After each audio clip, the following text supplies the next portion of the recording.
বল।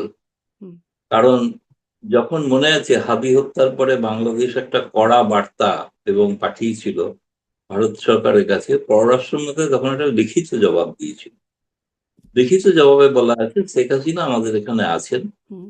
কিন্তু তাকে আমরা কোনো রাজনীতি করতে দিই না। এটা ভারত সরকারের ঘোষিত নীতি। আমি বলছি সেই হাদি হত্যার সময়কার। এখন তখনকার তো ফলে অনেক স্মৃতিশক্তি অনেকের দুর্বল, অনেকে ভাবছেন কিন্তু গোটা যে রিপোর্টটা, এটা তো কোনো পার্লামেন্টে আলোচনা হয়নি, এটা অনেকের ভুল ধারণা। পার্লামেন্টে কোনো আলোচনাই চলছে না, কারণ বিরোধীদের হাঙ্গামার কারণে বন্ধ হয়ে যায়, স্থগিত হয়ে যায়। কিন্তু যেটা হয় যে ভারতের পার্লামেন্টে বিভিন্ন মন্ত্রণালয় তাদের স্ট্যান্ডিং কমিটির যে রিপোর্ট সেগুলো জমা পড়ে একের পর এক। তাতে তারা যে রিপোর্ট দিয়েছিলেন তাতে সরকার কি ব্যবস্থা নিলেন সেটা তখন অ্যাকশন টেকেন রিপোর্ট হিসেবে জমা দেন। এই দিনের ঘটনায় যেটা ঘটেছিল, ইনফ্যাক্ট আমি সেই রিপোর্টটা তো পেয়েছি এবং পুরোটাই পড়েছি। তাতে একটা অংশ আছে শেখ হাসিনা প্রসঙ্গ, হুম। বাকিটা ভারত বাংলাদেশ দ্বিপাক্ষিক সম্পর্কের বিষয় রিপোর্ট। তাতে বলা আছে, সে কথা পরিষ্কার কথায়, এ ব্যাপারে সর্বসম্মতি ভারতের সকলেই, শেখ হাসিনাকে প্রত্যার্পণ করা যাবে না। কারণ এটা ভারত সরকারের সিভিলাইজেশন, একটা এক ধরনের সংস্কৃতি। কেউ বিপদে পড়লে তাকে আশ্রয় দেয়। প্রত্যর্পণ করা এটা যাবে না। মানে একদম না, সুনির্দিষ্টভাবে না, না। না, না, না, কারণ হচ্ছে একেবারেই আমি না। দেখছিলাম যে মানে আমি যে খবরগুলো পড়ছিলাম যে ৩০ শে জুলাই সংসদীয় কমিটি তাদের প্রতিবেদন লোকসভায় উপস্থাপন করেন। আমি মানে সংবাদপত্র থেকেই বলছি যে এই প্রতিবেদন পররাষ্ট্র বিষয়ক কমিটির মানে ৯ম প্রতিবেদনের সুপারিশ ও পর্যবেক্ষণের ভিত্তিতে সরকারের নেয়া পদক্ষেপ তুলে ধরা হয়েছে। এখানে বলা হচ্ছে যে মানে শেখ হাসিনার প্রত্যাবর্তন বিষয়ে ঢাকার অনুরোধ সেগুলো বিবেচনা করা হচ্ছে। এখনো এরকম একটা পর্যায়ে দেখছিলাম। কিন্তু গতকাল না, এইটা তো এটাও ঘোষিত নীতি, বিবেচনা করা হবে না। ওটাকে ডাস্টবিনে ফেলে দেওয়া হচ্ছে তা তো না, মানে বিবেচনা তো করাই প্রত্যর্পণ করা হচ্ছে। হবে না এটি যে বলছেন আপনি? না, না, ভারত সরকার একটা, আর একটা হচ্ছে সংসদরা কি বলছে। হুম, ভারত সরকার বলছেন আমরা বিবেচনা করছি, পর্যালোচনা করছি আইনি বিচার বিভাগীয় পদ্ধতি অনুসারে, কিন্তু সংসদীয় কমিটি বলছেন হুম। যে ভারতের যে সিভিলাইজেশন, যে সংস্কৃতি, সংস্কৃতি সভ্যতাগত যে সংস্কৃতি, তাতে কেউ বিপদে পড়লে আমরা কখনোই তাকে কোনো যেন বিপদে না ফেলি, মানে তার প্রাণ সংশয় আছে এমন যেন না হয়, সে বিষয়টা বিবেচনা করা উচিত সরকারের। সরকার বলেছেন আমরা সেটা বিবেচনা করছি, এবং একই সঙ্গে বলেছেন যে তার প্রত্যাবর্তন বিষয়টা খতিয়ে দিচ্ছি। একই সঙ্গে বলেছেন যে তিনি সেখান থেকে রাজনীতি করছেন না। কিন্তু শেখ হাসিনা, এখানে আওয়ামী লীগের কোনো দপ্তর নেই ভারতে, হুম। কিন্তু শেখ হাসিনা রাজনৈতিক নেতা নেত্রীর সঙ্গে বৈঠক করে চলেছেন, গতকালও করেছেন, আগামী দিনেও করবেন। এবং তিনি সব প্রস্তুতিও নিচ্ছেন কিভাবে দেশে ফিরবেন। তিনি বিভিন্ন গণমাধ্যমে সাক্ষাৎকার একের পর এক দিয়ে চলেছেন, আরো ১২টা সাক্ষাৎকার প্রকাশিত হতে চলেছে। তার মধ্যে সর্বশেষ তো বোধহয় জানেন যে এপি প্রকাশিত হয়েছে, ভারতের প্রথম একটি ম্যাগাজিনে, আউটলুক ম্যাগাজিনে দীর্ঘ সাক্ষাৎকার প্রকাশিত হয়েছে, এবং আগামী কয়েকদিনের মধ্যে আরো কয়েকটি জায়গায় প্রকাশিত। তার আগে তো জাপানের কিবোর্ড প্রকাশ করেছে সংবাদ সংস্থা, এবং সাউথ চায়না মর্নিং পোস্ট এখনো প্রকাশিত হয়েছে কিনা জানি না, কিন্তু ব্লুমবার্গ সাক্ষাৎকার নিয়েছে, সেটাও প্রকাশিত হতে পারে। ফলে তিনি তো দেখুন, তিনি সাক্ষাৎকার দিয়ে যাচ্ছেন, চলছে, এবং তিনি নেতা নেত্রীর সঙ্গে বৈঠক করছেন, তার যেটা স্বাভাবিক যেটা করার কথা সেটাই করছেন। কিন্তু আমরা বলছি তিনি রাজনীতি করছেন না। বাহ! আমাদের তাহলে কি ভারত এটা একটা সরকারের দ্বিচারিতা ঘোষিত না? মানে নীতি তিনি হলো, সবই করছেন, রাজনৈতিক নির্দেশনা দিচ্ছেন, কর্মসূচি দিচ্ছেন। রাজনীতি তিনি তো বলছেন না যে প্রকাশ্যে বেরিয়ে এসে যে সভা করছেন না তো প্রকাশ্যে, যে আজকে আমি এদের সঙ্গে মিটিং করলাম, করে এই সিদ্ধান্ত না, নিলাম। কিন্তু ঘরোয়া ঘরের মধ্যে একটা বৈঠক কিন্তু হচ্ছে, তাতে রাজনীতির তো আমরা ঘরোয়া ভার্সনও সাংবাদিকরা আছে। কানাঘুষি, এখন রাজনীতির ঘরোয়া হ্যাঁ, মানে ঘরোয়া ভার্সন আমরা আছে, তাদেরকে ভার্চুয়াল খুব ভার্সন আছে। ভার্চুয়াল কর্মীদের দিচ্ছেন। হুম, সেটা তো গণমাধ্যমকে তো এখন আটকানো যাবে না, সোশ্যাল সামাজিক গণমাধ্যমকে আটকাবেন কি করে, কে আটকাবে? তো সার্ভারটা কোথায়? ভারতের হাতে তো সার্ভার নেই যে ভারত সুইচ অফ করে দেবে আর বন্ধ হয়ে গেল সব।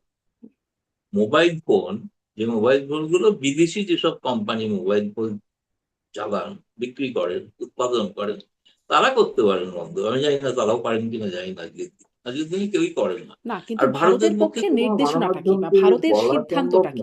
গৌতম লাহিড়ী আমার প্রশ্নটা এখানে যে ভারতের সিদ্ধান্ত শেখ হাসিনা আ তাকে মানে রাজনৈতিক কর্মকাণ্ড করতে পারবেন না। এই পারবেন নার মধ্যে না, ভার্চুয়ালি করতে পারবেন, ঘরোয়া রাজনীতি করতে পারবেন। শুধুমাত্র মাঠে ময়দানে বেরিয়ে না, রাজনীতি করতে পারবেন না, তাই আমরা কি? তো বলছি রাজনীতি, ভারত সরকার তো বলছে রাজনীতি তিনি করছেনই না। কোথায় রাজনীতি করছেন? আপনারা রাজনীতি করছেন, আমরা তো বলছি রাজনীতি তো করছেন না। আওয়ামী লীগের কোনো পোস্টার টাঙিয়ে কিছু জানিয়ে মিটিং করছেন? এরকম তো কিছু করছেন না, না। কিন্তু আওয়ামী লীগ কর্মীদের তার নির্দেশনা ঘরে দিচ্ছেন। দরজা বন্ধ করে সেটা হ্যাঁ, কি করে সেখানে এখন কি করে আপনারা মনে করছেন আমরা সাংবাদিকরা খবর রাখার চেষ্টা করি, যারা ডাকাত করেন তাদেরকে আপনিও অনেক ইন্টারভিউ নিয়েছেন, তাই না? ইন্টারভিউ নিয়েছেন, তারা কি বলছেন, কেমন দেখলেন শেখ হাসিনাকে, এমনও কথা শোনা যাচ্ছে। চমৎকার দেখেছেন, খাওয়া-দাওয়া হুম। করেছেন, কেমন আছো? ইত্যাদি সবই তো তারাই তো বলেছেন না, আপনাদের সাংবাদিকদের তো বলছেন।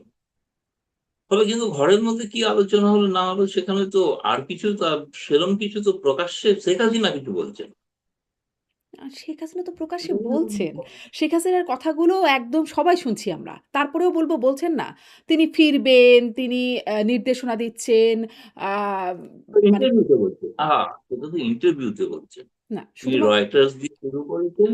এখন শেষ হবে ভারতের আরো ১৩ টা, আমি সর্বশেষ খবর জানি ১৩ টা সংবাদ তারা ইন্টারভিউ একের পর এক তো নিচ্ছেন। এই ইন্টারভিউটা কি ব্যক্তি শেখ হাসিনা হিসেবে দিচ্ছেন নাকি আওয়ামী লীগের সভাপতি হিসেবে দিচ্ছেন? সাবেক প্রধানমন্ত্রী হিসেবে দিচ্ছেন? তিনি তো আওয়ামী লীগের সভানেত্রী। সেই হিসেবেই দিচ্ছেন। তার তো তো সেটি একটা তো এভাবেই রাজনৈতিক দেওয়া হয়। পরিচিতির বহিঃপ্রকাশ ফরমার না? ফরমার প্রাইম মিনিস্টার বলে তো বলছেন অনেকে, কিন্তু রয়টার্স এ কিভাবে ছাপা হয়েছে, পরিচয় দেওয়া হয়েছে। এএফপি তে যেভাবে পরিচয় দেওয়া হয়েছে। ফরমার প্রাইম মিনিস্টার, তাই না? হুম। তার মানে আসলে ভারতের এই কথাটা একরকম মানে মুখের কথা খুব মনের কথা না। লন্ডনে থাকাকালীন তারেক রহমান যা করেছিল তাই করছেন। হুম। লন্ডনে থাকাকালীন তিনি কি রাজনীতি করেননি? কিন্তু বিদেশ থেকে লন্ডনের তো এরকম করেছেন কোনো তো। নির্দেশনা ছিল না যে তিনি রাজনীতি করতে টিকিট পারবেন না। বিলি করেছেন, গুদাম করেছেন টিকিটের, সবই তো করেছেন লন্ডন থেকে, তাই না? হুম। কিন্তু তো তিনি যা করেছেন গৌতম লাহিড়ী সেভাবে করেছেন। যুক্তরাজ্যের তো এমন কোনো নির্দেশনা ছিল না বা এমন কোনো অবস্থান ছিল না যে তারেক রহমান রাজনীতি করতে পারবেন না। না, তিনি তো আর তাহলে পুরনো ইতিহাস ঘেঁটে লাভ আছে কি?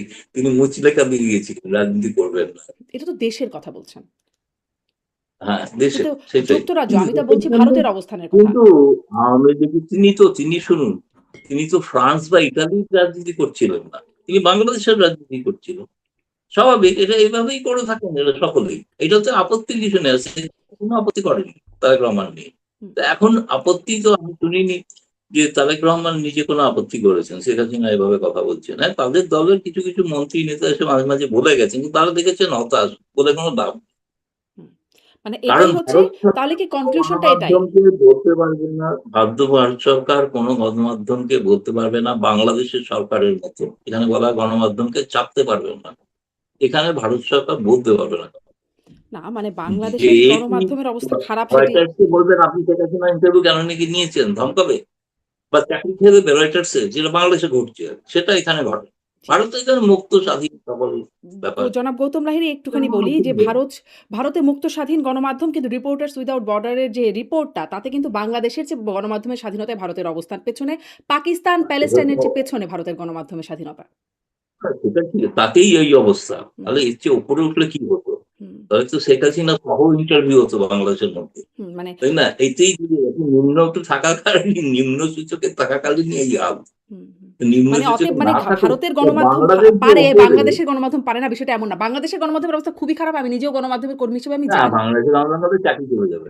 হ্যাঁ। চাকরি চলে যায়। আপনি কালকে ভারতের দীনেশ ত্রিবেদী সার্জে গোরের সঙ্গে বৈঠক করেছেন। প্রথম সারির সংবাদপত্রগুলো খবর ছাপতে ভয় পেয়েছে। হুম। অথচ সেই সম্পাদকরা তারা দাবি করেন তারা নিরপেক্ষ সাংবাদিকতায় বিশ্বাস করেন। হুম। কেন মানে ছাপলেন এরকম না? ধরেন নিলেন আপনারাও অনেক কিছু খবরটা। সংবাদ প্রকাশ করেন না বা করলেও পার্সিয়াল করেন। সেই সেটা আলোচনাটা অবশ্য অবশ্যই আজকের পাবেন। না।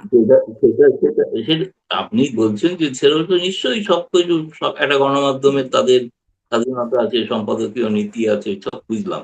কিন্তু একটা ঘটনা যেটা ঘটেছে আপনাদের এজেন্সির থেকে আমরা জানলাম, তাই না? আপনাদের ইউএনবি খবর করেছে ছবি সহ যে দীনেশ ত্রিবেদী হাই কমিশনের সঙ্গে সার্জে গোরের বৈঠক হয়েছে একটা। কিন্তু কোথাও মানে দু একটা ছেপেছে, হুম, কেউ ছাপেনি যেমন না, ছেপেছে দু একজন, সবাই নয়। হুম, হুম। জি, এই প্রসঙ্গটা নিয়েও আসবো। খুব বিস্তারিত আলোচনা হয় নাই। তবে ওই যে গণমাধ্যমের স্বাধীনতা সূচকের কথা বলছিলাম, ২০২৬ এর রিপোর্ট, বাংলাদেশের অবস্থান ১৫২ তম, খুবই নিচের দিকে। ভারতের অবস্থান আরও নিচে, ১৫৭ তম। এবারে আসি যে মানে ২ টা বিষয় নিয়ে কথা বলছি একই সাথে। শেখ হাসিনার প্রত্যর্পণ আর শেখ হাসিনা রাজনৈতিক কর্মকাণ্ড করতে পারবেন কিনা। তাহলে মানে আমি যদি কনক্লুশন টানি, যেমন চলছে শেখ হাসিনা যেভাবে রাজনৈতিক নির্দেশনা, কথাবার্তা, নেতাকর্মীদের সাথে কথা বলছেন, তেমনই চলবে। কোনো পরিবর্তন হবে না। কিন্তু ভারত সরকারকে জিজ্ঞেস করবেন, বলবেন যে এখানে আমরা রাজনীতি করতে দিচ্ছি। আমি একটু শুনি নাই, লাইনটা মিস করেছি। বলছি যেটা শেখ হাসিনা করে চলেছেন হুম, সেটা করে যাবেন, আচ্ছা। তাতে তো ভারত সরকার তো বাধা দেয়নি। হুম, কিন্তু ভারত সরকারকে আপনি যদি জিজ্ঞেস করেন এগুলো হচ্ছে কেন, বলবে কই রাজনীতি তো করতে দিইনি। আচ্ছা। মানে না, মুখে বলবে না কিন্তু ভেতরে, ভেতরে যা হচ্ছে তাই হবে। মুখে শুধু বলা হবে না। না, মুখে তো এটাই বলবে, মুখে তো এটাই বলবে আমরা তো রাজনীতি করতে দিইনি। তিনি কোথায় রাজনীতি করছেন আমরা তো জানি না। তা আপনারা জানেন, আমরা তো জানি না রাজনীতি করছেন। এটাকে কি বলে তাহলে? আপনারা রাজনীতি এটাকে তো কি করছেন বলছেন? না। মানে ধরেন আপনিও দীর্ঘদিন আপনার সাংবাদিকতার অভিজ্ঞতা আপনি অনেক মানে অভিজ্ঞ সাংবাদিক, জ্ঞানী সাংবাদিক। আপনার দেশি বিদেশি অভিজ্ঞতা আছে। ফলে আপনার অভিজ্ঞতা থেকে কি বলে এটা? আসলে কি এটা রাজনীতি না? যে নেতাকর্মীদের নির্দেশনা দেয়া, তার কর্মসূচি ঘোষণা করা এগুলো আসলে কি? ওই গেরিলা পদ্ধতিতে রাজনীতি করা। হুম, ফ্যাসিস্ট রাজত্বে যেভাবে রাজনীতি করতে হয় সেভাবে করছে। আচ্ছা মানে করছেন রাজনীতি এবং তাতে ভারতের কোনো সময় আপত্তি নেই। যেভাবে দেখে করতো, লুকিয়ে করতো, হুম, তাই না? প্রকাশ্যে করতে পারতো না। হুম।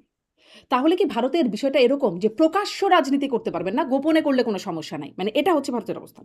না, গোপনে করছেন কই সেটাই তো ভারত সরকার জানে না। ভারত সরকার বলছেন রাজনীতি তিনি করছেনই না। আপনারা এই যে আপনি বলছেন বললেন যে এটা তো তিনি সংবাদপত্রে ইন্টারভিউ দিচ্ছেন, নেতা কর্মীদের সঙ্গে ঘরোয়া বৈঠক করছেন। নির্দেশনা সেটা তো দিচ্ছেন। রাজনীতি করছেন নাকি তার পারিবারিক সুখ দুঃখের আলোচনা করছেন আমরা তো জানি না। মানে ভারত সরকার তো সেখানে উপস্থিত না। যেহেতু শেখ হাসিনা তিনি তো বন্দী নন, হুম, কারাগারে বন্দী নন। হুম, হুম, তাই না? তিনি একজন মুক্ত নেত্রী। হুম, ফলে তিনি তার মতো করে তার যে করছেন তার নিজেদের লোকেদের সঙ্গে, ছেলে-মেয়েদের সঙ্গে কথা বলছেন, বাড়ির পারিবারিক লোকেদের সঙ্গে কথা বলছেন। নেতা-নেত্রী যারা ভারতে পালিয়ে আসতে বাধ্য হয়েছেন বা বিদেশে পালিয়ে আসতে বাধ্য হয়েছেন, তাদের সঙ্গে কথা বলছেন। আর আর তিনি সোশ্যাল গণমাধ্যমের মাধ্যমে তিনি নেতা কর্মীদের যারা ঢাকায় বাংলাদেশে রয়েছেন, তাদের সঙ্গে তিনি মাঝে, মাঝে কথা বলছেন। কয়েকদিন আগেও তো বলেছেন। হুম, হুম। মানে দলকে সুসংগঠিত করছেন, নেতাকর্মীদের নির্দেশনা দিচ্ছেন, কমিটি দিচ্ছেন, আ মানে সবই দিচ্ছেন কিন্তু মানে ভারত সরকার সেটাকে রাজনৈতিক করা বলা বলতে প্রস্তুত না। কোন মানে কমিটি তো তিনি কিছু দেননি। তো কমিটি তো আওয়ামী লীগের কোন কমিটি তো হয়নি ছাত্রলীগের এখন। কমিটি হয়েছে। ছাত্রলীগের মাঝখানে কমিটি হয়েছে। ছাত্রলীগ, যুবলীগ সেগুলো চলছে। হচ্ছে। ছাত্রলীগ আপাতত চলছে হুম। দেখছি বিভিন্ন জেলায় কমিটি দেওয়া হচ্ছে। আচ্ছা মোটামুটি ধরি মাছ নাছুই পানি টাইপের একটা অবস্থা মনে হচ্ছে যে খুব প্রকাশ্যে বলা হচ্ছে না কিন্তু আবার চলছে আরকি এরকম। মানে যা চলছিল তাই চলবে। এই হচ্ছে সামারি। আচ্ছা। আবার এবারে প্রত্যর্পণ বিষয়েও তাহলে কি ওটা যে মোটামুটি ভারত সিদ্ধান্ত নিয়ে রেখেছে যে প্রত্যর্পণটা হচ্ছে না বা খুব শীঘ্রই তার কোনো ওই সম্ভাবনা নাই। মানে কূটনীতির ভাষার আড়ালে আমি বাংলা করে বলছি, হ্যাঁ, যেটা বুঝতে সুবিধা হয়। দেওয়া হবে না। এই কথাটা কূটনীতির ভাষার মারপ্যাঁচে রয়েছে। আপনি আচ্ছা। যদি প্রশ্ন করেন তার উত্তর হচ্ছে আমরা পর্যালোচনা হুম, করছি। হুম, হুম, আমরা তো বলিনি পর্যালোচনাটা ২০৬৭ তে শেষ হবে কিনা। হুম, সেটা তো টাইম লিমিট এটা বরং আপনাদের প্রশ্ন করা উচিত। আচ্ছা এই পর্যালোচনাটা কবে শেষ হবে? হুম, আপনারা তো পর্যালোচনা করছেন, আইনি দিক দেখছেন, বিচার বিভাগীয় দিক দেখছেন। কবে এটা শেষ হবে? শেষ হচ্ছে না তার জন্য দায়ী বাংলাদেশ সরকার। কারণ বাংলাদেশ সরকার কোন কাগজপত্র দিচ্ছেন না। কিসের গোটা কাজ? রায়টা আপনি পড়েছেন? যেটা ফাঁসির রায় হয়েছে আপনি পড়েছেন কখনো? না কোন পুরো রায় ওয়েবসাইটে পড়িনি। পেয়েছেন? কিন্তু গণমাধ্যমের খবরটা শুধু কেন পড়েছি। নেই? হ্যাঁ, কেন নেই? হুম, তাদের তো ইংরেজি বানান ভুল আমি জানি আমার কাছে আছে। হুম, তাদের তো ইংরেজি বানান ঠিক করে লেখেন। ওটা কারেক্ট করতে গিয়ে দিলে হাস্যাস্পদ হবে। এইজন্য দায়ী। এইজন্য প্রকাশই করছেন। হুম, হুম, ওই ৩-৪ লাইন প্রকাশিত হয়। যেরকম আপনাদের ৩-৪ লাইন ছাপা হয়েছে। শেখ হাসিনাকে রাজনীতি করতে দেওয়া হবে না। পুরোটা ছাপা হয়নি। কিন্তু পুরোটা তো প্রকাশ্যে ভারতের পার্লামেন্টে জমা পড়েছে। এটা ওপেন ডকুমেন্ট। এরম নয় যে কোনো গোপন ডকুমেন্ট। এটা প্রায় ধরুন ২০০-২৫০ পাতার ডকুমেন্ট। তাতে বিভিন্ন ক্ষেত্রের যে বিষয়গুলো আছে সেগুলো তবুও দেখলাম একটা বাংলা কাগজ আজকে ছেপেছে বাংলাদেশে যে ভারত বাংলাদেশের সম্পর্কের মূল ভিত্তি হলো ৭১ এর মুক্তিযুদ্ধ। অর্থাৎ সেই বঙ্গবন্ধুর সময়। সেই সময়ের ধারাবাহিকতা হবে বাংলাদেশ ভারত সম্পর্কে অন্যতম মাপকাঠি। যেটা রিপোর্টে রয়েছে আপনাদের কাগজেও ছাপা হয়েছে। বাংলাদেশের কাগজে ১ম শ্রেণীর কাগজে ছাপা হয়েছে। হুম। আম অনেক কাগজ ছাপা সাহস পায়নি। হুম, একটু ওই ৭১ এর হ্যাঁ, একটু সাউন্ড কম আসছে। এটা কি কোনো বাড়ানোর সুযোগ আছে? ও আচ্ছা, আচ্ছা। না সরি তাহলে কোন কারণে আমি জানি না কেন কম আসছে। আচ্ছা। এটা কি মানে পাখার কোন আওয়াজ আসছে? না, পাখার কোনো আওয়াজ আমি পাচ্ছি না যদিও। কিন্তু একটু মনে হচ্ছে কি একটু হালকা করে শোনা যাচ্ছে। আরেকটু ভালো শোনা যায় ও সাধারণত। আচ্ছা, আচ্ছা, আচ্ছা। জানি না। আমি তাহলে একটু কাছে থেকে বলব কি? হ্যাঁ, আমি আপনি যদি মানে খুব মুভ হেডফোন না তো করেন আমার তাহলে মনে হয় আসলে ঠিক আমরা শুনতে পাবো। যদি মুভ না করে কথা বলেন হয়তো একটু কষ্ট হবে তারপরেও। তাহলে আ না, গৌতম না। লাহিড়ী আবারও একটু প্রসঙ্গে আসি যে উম এরপরে ওই যে ভারত-বাংলাদেশ সম্পর্কের কথা। আপনার সাথে যখন গত অনুষ্ঠানেও কথা হচ্ছিল, তখন আপনি খোলামেলায় বলছিলেন যে সম্পর্ক আসলে স্বাভাবিক হয়নি। যেটি ইউনূস সরকারের আমলে ছিল সেটি এখনো স্বাভাবিক হয়নি এবং সেটিও বাংলাদেশের কারণেই হয়নি বলে আপনি বলছিলেন। কি ভারতের পক্ষ থেকে আমি প্রশ্ন করছিলাম যে আমরা তো দেখেছি সম্পর্ক উন্নয়নের কথা বলা হয়েছে নির্বাচিত সরকার আসলে একটা বার্তাও দেখেছি জয়শঙ্কর আসা ইত্যাদি নানান রকম। আপনি বলছিলেন বাংলাদেশের কারণে হয়নি। কিন্তু তারপরে এবং তার কারণেই প্রশ্নটা ছিল যে ডাক্তার জাহিদকে এয়ারপোর্টে হয়রানি করা, আ পুশ ইন করা। তো এগুলো একটা বার্তা, একটা চাপ। আপনি এই বিষয়টা একদম আমাকে খুলে বলেছিলেন। তো এখন কি হলো? এখন আসলে সেরকম কিছু নাই, পুশ ইন হচ্ছে না। আবার অন্যদিকে দেখা যাচ্ছে প্রধানমন্ত্রীকে নেবার ব্যাপারে দীনেশ ত্রিবেদী বললেন অধীর আগ্রহে অপেক্ষা করছে ভারত। আবার নরেন্দ্র মোদী আপনার রিপোর্টেই পড়ছিলাম ভারতের প্রধানমন্ত্রী তিনি বিমস্টেক সম্মেলনে যোগ দিতে তাকে একরকম নজিরবিহীনভাবে তাকে আমন্ত্রণ জানাচ্ছেন। মানে এরকম বিশেষ একটা অ্যাপ্রোচ এইটা আবার কি হলো যে সম্পর্ক একটা বিশেষভাবে ভারতের উদ্যোগ দেখা যাচ্ছে? না দেখুন, পরিষ্কার কথা হচ্ছে যে ব্রিক্স একটা আন্তর্জাতিক মঞ্চ এবং সেই মঞ্চে ১১টি রাষ্ট্র সেখানে তারা আসছেন। নিকটবর্তী প্রতিবেশী হিসেবে বাংলাদেশ, তার বাংলাদেশের যেহেতু প্রধানমন্ত্রী তারেক রহমান, কিন্তু তাকে আমন্ত্রণ জানানো হয়েছে তিনি বিমস্টেকের পৌরোহিত্য করেন বলে। ব্রিক্সের পৌরোহিত্য করেন নরেন্দ্র মোদী। আচ্ছা, একটা জিনিস ভেবে রাখা দরকার, নরেন্দ্র মোদীর প্রথম যেটা আমন্ত্রণ সেটা কিন্তু এখনো পড়ে আছে তারেক রহমানের টেবিলে। যেটা প্রথম তিনি নির্বাচিত হওয়ার পর প্রধানমন্ত্রী নরেন্দ্র মোদী হচ্ছে প্রথম প্রধানমন্ত্রী গোটা বিশ্বের যিনি তারেক রহমানকে ভারতে আমন্ত্রণ জানিয়েছিলেন। সেটা হচ্ছিল প্রধানমন্ত্রী আমন্ত্রণ জানিয়েছেন প্রধানমন্ত্রীকে। হুম, এখানে আমন্ত্রণটা হচ্ছে ব্রিক্সের সভাপতি আমন্ত্রণ জানিয়েছেন বিমস্টেকের সভাপতিকে। এবং শুনুন, ব্রিক্সের সভাপতি তো তিনিই হবেন যিনি প্রধানমন্ত্রী, আর বিমস্টেকের সভাপতি তিনিই হবেন যিনি প্রধানমন্ত্রী, যেমন আগে ইউনূস ছিলেন, হুম। তারও আগে শেখ হাসিনা। ফলে সেই কারণেই তাকে আমন্ত্রণ জানানোটা হচ্ছে, এটা আমাদের দিক থেকে বলতে পারি যে ভারতের দিক থেকে ভারত তো বলতে পারতো যে আমরা আমন্ত্রণ জানালেন না কেন। যদি না জানাতো তাহলে প্রশ্ন উঠতো যে কেন জানানো হলো না। ফলে সেই কারণে আমার মনে হচ্ছে যে এটা একটা মানে এটা একটা কূটনৈতিক শিষ্টাচার, যে শিষ্টাচারের কারণে ভারত এই আমন্ত্রণটা জানিয়েছে নিঃসন্দেহে। এবং সেটা আমার ধারণা সেটা তারেক রহমান সরকার এটা বিবেচনা করছেন। এবং সেপ্টেম্বরের ১১-১২তে যে সম্মেলন দিল্লিতে হবে, শিখর সম্মেলন, যেখানে চীনের প্রেসিডেন্ট আসবেন, রাশিয়ার প্রেসিডেন্টের আসার কথা আছে, ইরানের প্রেসিডেন্ট আসছে। ফলে এরকম একটা বহুদেশীয় মঞ্চে আসলে ফলে সেটা কেবলমাত্র ভারতের আমন্ত্রণে আসছেন তা নয়, তিনি ব্রিক্স এর আমন্ত্রণে আসছেন। ফলে এটা এলে হয়তো তার দেশের ক্ষেত্রে একটা চাপ আছে আমি জানি, হুম, যে ওই ভারতের আমন্ত্রণে যাচ্ছেন মানে আবার কি ভারতের সঙ্গে সবকিছু বিক্রি করে দেবেন, এসব প্রশ্নের মুখে পড়তে হবে অনেক। সেই কারণে এখন জামায়াতের চাপ তো আছেই, কারণ জামায়াত একটা বড় শক্তিশালী ফোর্স, তাদের এতজন সাংসদ রয়েছেন, তারা নিয়মিত কথা বলছেন। ফলে তাদের একটা চাপ আছে, সেই কনস্টিটিউয়েন্সিটাও আছে। এই কনস্টিটিউয়েন্সিটা মানে ভারত বিরোধী কনস্টিটিউয়েন্সি, সেটাকেও ক্যাটার করা একরকমের। হুম। যে সে কারণে বহুদেশীয় মঞ্চে এলে সেই ক্ষেত্রে তার ক্ষেত্রে সে ধরনের কোনো অভিযোগ করাটা সমস্যা হবে আরকি। কিন্তু আমার ধারণা এটা যেকোনো প্রধানমন্ত্রীর পক্ষে একটা সৌভাগ্যের বিষয়। বহুদেশীয় মঞ্চেতে হুম, উপস্থাপন মানে নিজেকে উপস্থিত করা, এবং সেখানে বহুবিধ অনেক রাষ্ট্রের নেতাদের সঙ্গে কথা বলার তিনি সুযোগ পাবেন, ভারত ছাড়াও। হুম। তাহলে মানে সে এই যে কারণে ধরেন ভেবেছেন, এই প্রশ্নটা তো আপনাদের সাংবাদিকরাও করেছিলেন হাই কমিশনারকে, যে তিনি তখন উনি জবাব দিয়েছিলেন একটাই, জবাবটা হচ্ছে এটা আপনাদের প্রধানমন্ত্রী ঠিক করবেন। প্রেরোগেটিভটা প্রধানমন্ত্রীর। আমরা আমন্ত্রণ জানিয়েছি, আমরা অধীর হুম, আগ্রহে অপেক্ষা করছি হুম। তাকে অভ্যর্থনা জানানোর জন্য। কিন্তু এটা প্রধানমন্ত্রীর প্রেরোগেটিভ, তিনি সিদ্ধান্ত নেবেন তিনি বিমস্টেক সভাপতি হয়ে আসবেন নাকি না তিনি দ্বিপাক্ষিক সফরে আসবেন। আচ্ছা। এই সিদ্ধান্তটা হ্যাঁ, প্রধানমন্ত্রী। কিন্তু ভারত অধীর আগ্রহে অপেক্ষা করছে। এই বিষয়ে গত মাসে জুনের সম্ভবত ২০ তারিখ বা ১৯ তারিখে আ প্রধানমন্ত্রী পররাষ্ট্র বিষয়ক উপদেষ্টা বাংলাদেশের প্রধানমন্ত্রী পররাষ্ট্র বিষয়ক উপদেষ্টা হুমায়ুন কবির তিনি বলছিলেন যে, পরিবেশ সহায়ক হলে টেম্পারেচার ডাউন মানে উত্তাপ কমলে ভারতেও সফর করবেন প্রধানমন্ত্রী। আ তো মানে তারপরে যখন দীনেশ ত্রিবেদী সাক্ষাৎ করলেন আমাদের পররাষ্ট্রমন্ত্রীর সাথে, তারপরেও আমাদের পররাষ্ট্রমন্ত্রী বললেন যে, একটা ইরিটেশন তো কিছু বিষয় নিয়ে আছেই। মানে সেই ইরিটেশন বা টেম্পারেচার এর যে জায়গাগুলোর কথা বলা হচ্ছে, তার মধ্যে অন্যতম হচ্ছে শেখ হাসিনার ভারতে অবস্থান করা। এবং সেখানে আপনি বলছিলেন যে কোনোই আসলে অবস্থান পরিবর্তন হয় নাই। আ তিনি যা করছেন তাই করবেন। তাকে প্রত্যর্পণের বিষয়েও আগেরই সেই অবস্থানেই আছে।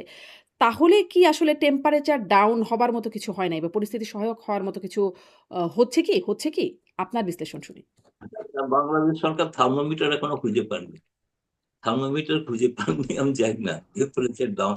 আমরা তো দেখুন, বলুন টেম্পারেচার বাড়ানোর জন্য কি করেছি? আমরা তো অভ্যর্থনা জানাচ্ছি, না, আপনারা আতর পুশব্যাক আবেদন করেছেন। জানাচ্ছি, আপনারা আকুল। ডাক্তার জায়েদকে এয়ারপোর্টে আমি হেনস্থা করেছেন। ডিজেল দিচ্ছি, প্রধানমন্ত্রীর আমি আমি উপদেষ্টা। আপনাকে গ্যাস দিচ্ছি, আমি আপনাকে বিদ্যুৎ দিচ্ছি, আমি আপনাকে কাঁচামরিচ দিচ্ছি, আমি সব আমরা আপনাকে কিনে পেঁয়াজ নিচ্ছি। মানে দিচ্ছি। আপনি বাংলাদেশ কি এগুলো কিনে দিয়েছেন? নিচ্ছে। আপনারা ব্যবসা আপনি করছেন। কি দিয়েছেন? না, আপনি কি দিয়েছেন? এগুলোর জঙ্গি বিনিময়ে ছাড়া তো টাকা কিছু দিচ্ছে, দেয়নি। মূল্য দিচ্ছে। ওই বিনামূল্যে জঙ্গিরা তো ঘুরে দিচ্ছেন না। বেড়াচ্ছে বাংলাদেশে। হ্যাঁ? এগুলো তো বিনামূল্যে দিচ্ছেন। এগুলো ব্যবসায়িক লেনদেন। তাই না নিলেই পারেন, বলতে পারেন বিদ্যুৎ নেবো না। কাল থেকে তো অন্ধকার হয়ে যাবে। আপনি আর ভাষণ দিতে পারবেন না। আপনি তো দিতে পারবেন, বিদেশে না, আছেন। না, যারা না। আছে জামায়াতে আপনি ভাষণ দিতে পারবেন। আ বিদ্যুৎ বন্ধ হয়ে গেলে। হ্যাঁ। কোথায় ভাষণ দেবেন? কিন্তু তাই না? মানে এমন তো না যে এখন এগুলো খুব আচ্ছা, কৃপা ডিজেল হচ্ছে। যদি এগুলোর না বিনিময়ে দেয় মানে কি এগুলো হবে? আপনাদের ব্যবসায়িক মানে ভারতের ব্যবসায়িক না, না, স্বার্থ সে আছে। তো বটেই।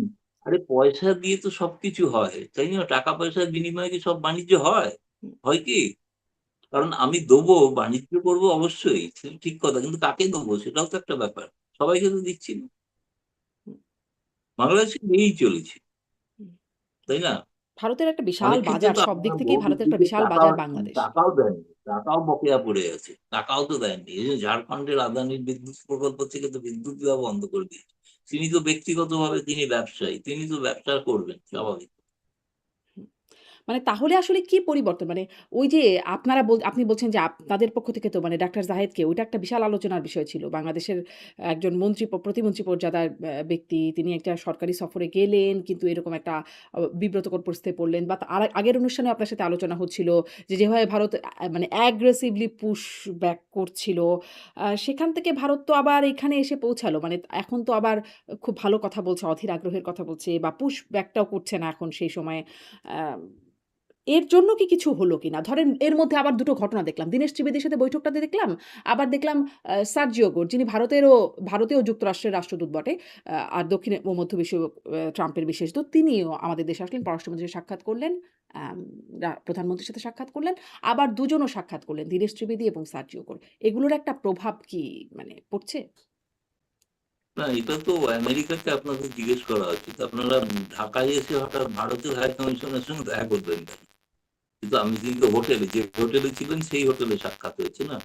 তো হুম, তিনি কেন সাক্ষাৎ করলেন? তার যে গোলকে প্রশ্ন করার যদি সাহস থাকে বাংলাদেশে, শহীদুর রহমানের করা উচিত। তিনি জানতেন তো কার সঙ্গে হুম, হুম, সাক্ষাৎ হচ্ছে। না, তা তো না। আমেরিকাকে প্রশ্ন করার সাহস নেই বাংলাদেশে। এটা এতটা পারেন না। যুক্তরাষ্ট্র দুটোকেই প্রশ্ন করে। ওখানে আওয়ামী লীগের লোকেরা ডিম ছুড়বে, কেন প্রশ্ন করতে পারেন না, আপত্তি করতে পারেন না। যুক্তরাজ্যের প্রধানমন্ত্রীকে কড়া চিঠি দিন, এটা দিতে পারেন। এটা দেওয়া সম্ভব না। আপনি দিতে পারেন কোথায়? ভারতে। তাই ডিম না? তো বাংলাদেশেও ছুটছে। ফলে এগুলো ডিম ছড়ার আর কি করার প্রতিবাদ দেবে? না, আমি বলছি যে সেজন্য ওগুলো তো আপনার আমেরিকা তো নিউ ইয়র্কেও তো ডিম ছুড়েছিল না, তাই না? সেগুলো তো আপনি তো যুক্তরাষ্ট্রে কাউকে তো চিঠি লেখেন যে কেন এরকম ঘটলো, অপমান করা হয়েছে, এরকম তো বলেননি কিছু। তাই না? মুখ বিনিরোধে হজম করে। সেটা বড় না, দেশ, যেহেতু ভয় পায় ডিম না। ছোড়াটা তিনি ধরেন জানেন একটা যে তাদের সার্জিও দেশের ঘোষ নেতাকর্মীদেরও বিভিন্ন সময় এরকম হয়।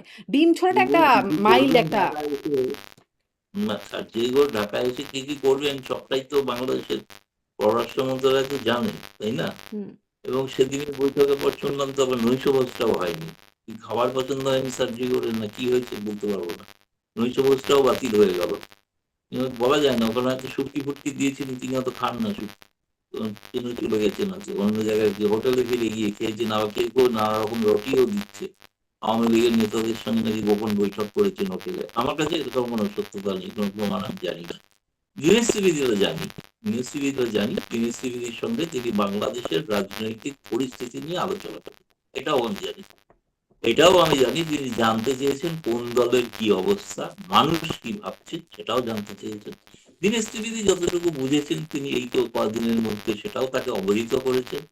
এবং দীনেশ ত্রিবেদীর বক্তব্য হচ্ছে যে তিনি সার্জিও ঘোষ তার খুব ব্যক্তিগত বন্ধু। আজকে বলে না, বহু পুরনো বন্ধু। হুম, এবং তিনি ঢাকা আসার আগে সার্জিও ঘোষের সঙ্গে দেখা করে এসেছেন।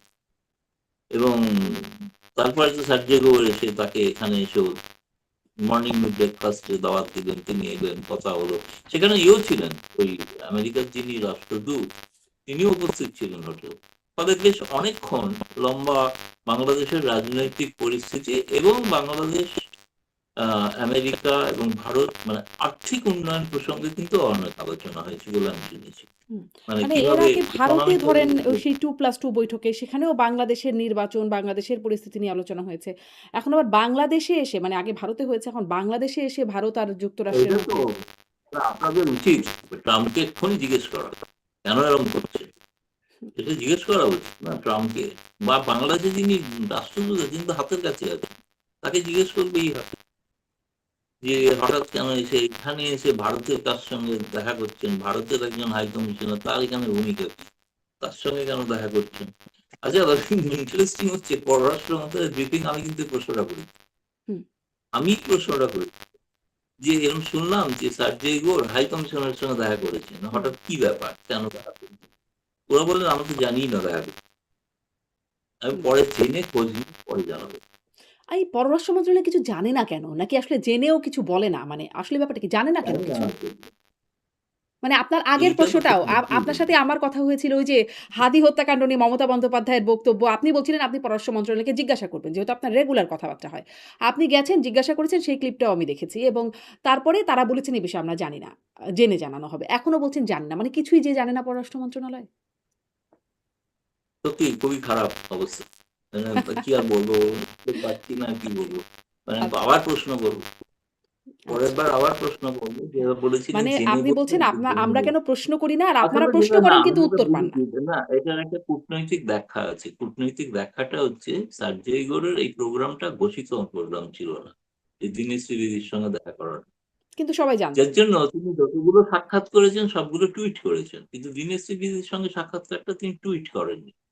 সেজন্য ভারতের পররাষ্ট্র মন্ত্রী আমাদের বলছে কোনো তো রেকর্ড নেই বৈঠকটা হয়েছে, এটা বলছেন বাংলাদেশের মিডিয়া চেপেছে, হুম, তাদের এজেন্সি চেপেছে, যেটা বুঝলাম। কিন্তু আমাদের কাছে প্রমাণ কি যে তিনি চেপেছেন, তিনি কিছু বলেছেন, সার্জেই গৌর কোথাও তিনি বলেছেন টুইট, বা দীনেশ ত্রিবেদী টুইট করেছে, দুজনে কেউই করেননি। অথচ দুজনেই বৈঠক করেছে। কিন্তু আমি জানি, আমি আবার সরাসরি হাই কমিশনারকে একটা প্রশ্নও পাঠিয়েছি হুম। যে মনে হয় আপনাদের মিটিংটা খুব ভালো হয়েছে। উনি একটা স্মাইলি আমাকে পাঠিয়েছে, আর হুম। কিছু বলেন। আচ্ছা, আচ্ছা। আচ্ছা, কিছু মানে তার মানে ভিতরে আসলে কি হলো খুব বেশি জানবার কোনো কলকাতায় সুযোগ নাই। কলকাতায় কলকাতায় গেছেন, তারপরে গতকাল কলকাতায় গেছেন, এবং কলকাতা থেকে বোধহয় ব্যক্তিগত কাজে কলকাতায় গেছেন। মানে অনেকদিন চলে আসার পর অনেক কাল তার তো ওখানে নানা রকম একটা তার সংসার টংসার কি সব কলকাতায় ছিল, বলে সেসবের কিছু কাজে গেছেন, আবার বোধহয় আজকে রাতে বা কালকে সকালে আবার টাকা ফিরে যাবেন। আচ্ছা। আর আমি ভেবেছিলাম যে তিনি বোধহয় পররাষ্ট্র মন্ত্রণালয়ের সঙ্গে কোনো আলাপ আলোচনা করতে এসেছেন, হয়তো দিল্লি আসবেন, দিল্লি এসে দেখা হবে। কিন্তু আমি পরে খোঁজ নিয়ে জানলাম না, তিনি যদি পররাষ্ট্রমন্ত্রী বললো না, উনি তো দিল্লি আসেননি আর আমরাও ডাকিনি। উনি ওনার ব্যক্তিগত কাজে কলকাতায় গেছেন। আচ্ছা। আরেকটা প্রসঙ্গে একটু যাই। মানে ওই যে রেকর্ডের কথা বলছেন, যেখানে রেকর্ড আছে সেটা আপনারা মানে ভারত সরকার দেখছে না। ওই যে টুইট করে নাই বলে রেকর্ড নাই বলে জানে না। আর এখানে মানে আওয়ামী লীগের ক্ষেত্রে শেখ হাসিনার যাবতীয় রেকর্ড আছে অফিসিয়াল ফেসবুক পেইজে অনেক বক্তব্য আছে কিন্তু সেগুলো আবার ভারত সরকার দেখে না। ওটা ঘরোয়া বা ভার্চুয়াল বলে ওটা। মানে ভালো প্রশ্ন করেও কতটুকু জানা যায় সেটাই হচ্ছে মানে গণমাধ্যম কতটা উদ্ধার করতে পারছি আমরা সেটাই হচ্ছে একটা জায়গা। এখন একটু শুনি যে ভারত মানে শেখ হাসিনা যিনি ঘোষণা দিয়েছেন ডিসেম্বরে তিনি ফিরবেন, আগেও ফিরতে পারেন বলে আলোচনা হচ্ছে। সেখানে আসলে ভারতের অবস্থান কিছু আছে কিনা? যেমন শেখ হাসিনা যখন গেলেন, তখন বাংলাদেশ থেকে তাকে বাংলাদেশের মানে হেলিকপ্টার সেনাবাহিনীর বিমানে তিনি গেলেন, করে গেলেন তিনি সেখানে কিন্তু সামরিক বিমানে। কিন্তু ভারত অ্যারেঞ্জমেন্ট ছিল। ভারত তাকে রিসিভ করলো বা তার সেই পুরো আ গ্রিন সিগন্যালেই সেখানে গেল। এখন আসলে ভারতের ভূমিকা কি হবে আসার ক্ষেত্রে যখন তিনি বলছেন ডিসেম্বরে ফিরবেন, আত্মসমর্পণ করবেন?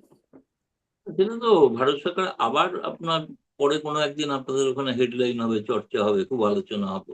সেটা হচ্ছে ভারত সরকার তো ঘোষিত সিদ্ধান্ত, তিনি যা চাইবেন সেটার ব্যবস্থা করে দেবেন।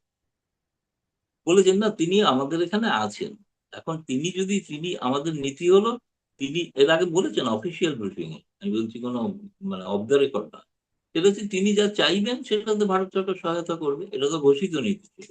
কিন্তু সেদিন এই প্রশ্নটা হওয়ার পরে পররাষ্ট্রমন্ত্রীর মুখপাত্র যে জবাব দিয়েছিলেন, জানি না আপনি দেখেছেন, সেই প্রশ্নের উত্তরে তিনি বলেছিলেন যে আমরা তো আমাদের কাছে তো একটা বন্দি প্রত্যর্পণের রিকোয়েস্ট এসছে, আমরা যাই সিদ্ধান্ত নেবো সেটা সেই অনুযায়ী সিদ্ধান্ত নেবো, সেরকম তিনি বলেছেন। আচ্ছা, এই প্রশ্নটা সর্বশেষ ইন্টারভিউতে শেখ হাসিনাকে প্রশ্ন করেছিল এএপি, যে আপনি তো বলছেন কিন্তু পররাষ্ট্র মন্ত্রণালয় ভারতের এই জবাব দিয়েছে। তিনি বলছেন পররাষ্ট্র মন্ত্রণালয় তো স্বাভাবিক, তাদের পক্ষে তো সময় লাগবে এসব বিচার বিবেচনা করতে, এতটা তো প্রয়োজন নেই, কারণ এখন তো আমি নিজেই ঠিক করেছি যাব।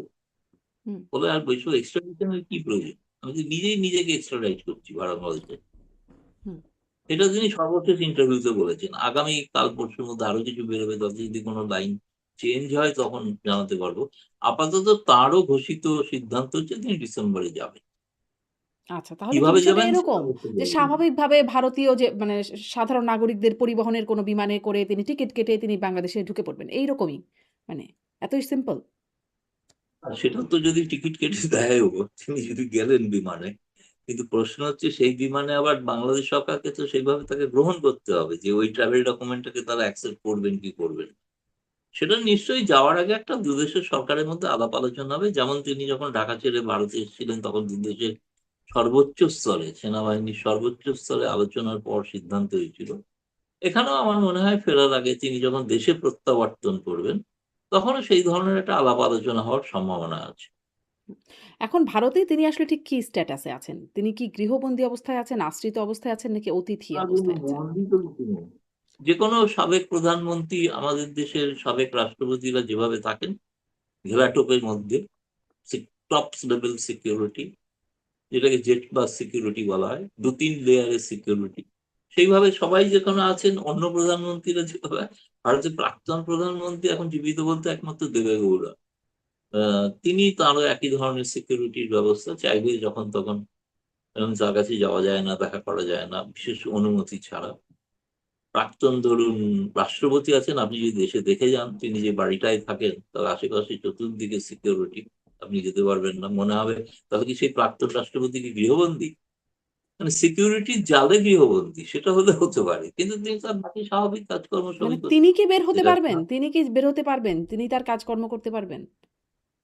আমি মানে জানি না, তিনি বেরোনোর ক্ষেত্রে কিছু নিষেধাজ্ঞা হয়তো আছে, যে তার জীবনের, আপনাদের ওখানকার মহামান্য জঙ্গিরা ঘোষণা করেছেন তাকে হত্যা করবেন, তো সুতরাং সেই হিসেবে ভারত সরকারের থাকাকালীন, ভারতে থাকাকালীন তার যাতে প্রাণ সংশয় নেওয়া হয় সেটা ভারত সরকারের নিরাপত্তা রক্ষীরা তাদের দেখছেন, তারা সর্বোচ্চ প্রোটোকল দিয়ে সেটা রেখেছে। হুম, কিন্তু তার সঙ্গে তো এখন পর্যন্ত প্রায় শখানেক নেতার দেখা হয়ে গেল, হুম, হুম। তাই না? তার মধ্যে ২-৪ জনকে তো ইন্টারভিউ আপনিও নিয়েছেন, জি। কিন্তু আরো তো গতকালও হয়েছে না, অনেক কাউন্সিলর ঢাকার, স্বরাষ্ট্রমন্ত্রী আবার এসেছিল, স্বরাষ্ট্রমন্ত্রী একটা লিস্ট করছেন কারা কারা যাবেন সঙ্গে, আর কোন কোন মিডিয়া যাবে সেটা একটা লিস্ট হচ্ছে। সৌভাগ্যক্রমে আমি চেষ্টা করছি যাতে আমিও যেতে পারি। কোথায় যাবেন? মানে আমি আরেকটু মিস করে গেলাম কিনা। মানে কোথায় শেখ হাসিনা যেদিন যাবেন সেদিন যদি সঙ্গে মিডিয়া নিয়ে যাবেন আর কি, ফলে মিডিয়া হিসাবে আমিও সেই দলে থাকতে চাইছি। আচ্ছা, আমি আচ্ছা। আবেদন করেছি, আমিও যেতে চাই। আচ্ছা, আচ্ছা। জি, স্পষ্ট। তাহলে আমার একদম মতো আরো শেষ অনেকেই করেছেন। হ্যাঁ? আমার মতো প্রায় শখানেক সাংবাদিক করেছে, আচ্ছা। মানে তারা আমি বলছি পশ্চিমা, জি, ঠিক আছে শেষ যারা প্রশ্নে ইন্টারভিউ যাই। নিচ্ছে। আমার কিছু শুনতেও সমস্যা হচ্ছে মনে হয় সাউন্ডের কারণে। আমি জানি না দর্শকদের ভালোমতো শুনতে পাবেন কিনা। শেষ প্রশ্নে চলে যাই যে তাহলে আপনার বিশ্লেষণ কি?